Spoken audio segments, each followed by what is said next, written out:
have to have those very serious talks about internet crimes and about people, predators that are out there. They can't allow their children to sit in their rooms at 10 o'clock at night and just surf various social media platforms. You've got to have these discussions with these kids, and now they're spending more time on the social media platforms because they have the time. They're not in school during the day. They're at home. And so parents have to be vigilant. You need to have the discussion. You need to tell them to only talk to people that they know. You want to make sure that you manage the Wi-Fi in your house.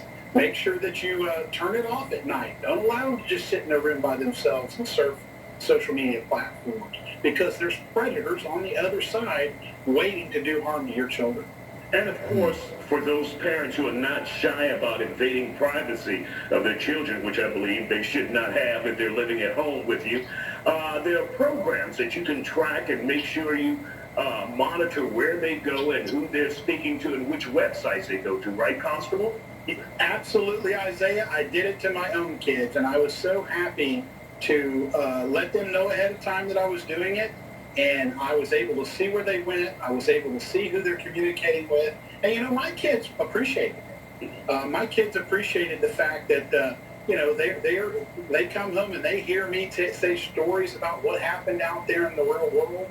And so they were appreciative of it. But parents, it's totally up to you. You probably pay for the phone.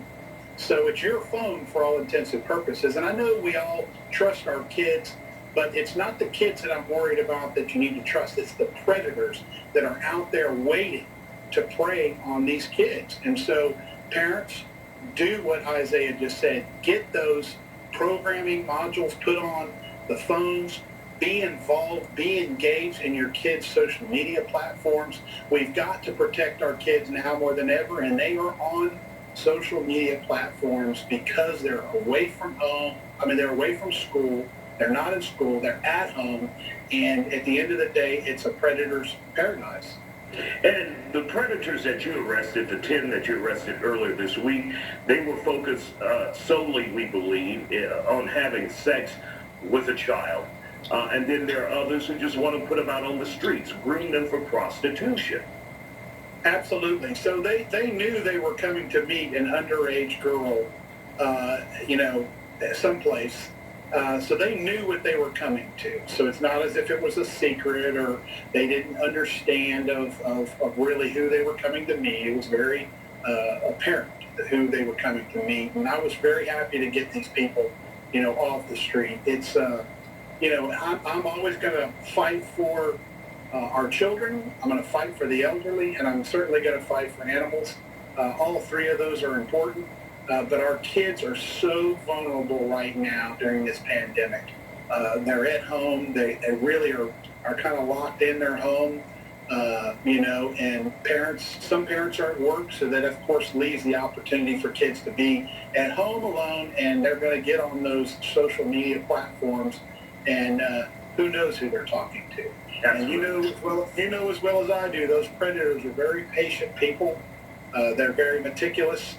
And they'll wait for their time to strike, and that's why it's really important for parents to be vigilant during this time and moving forward. They're going to have to stay involved in their kids' social media life. All right, Precinct 1 Constable Alan Rosen, thank you for joining us on The Factor Uncensored, and thank you for the job you do here in our community. Thank you so much, Isaiah. I appreciate it.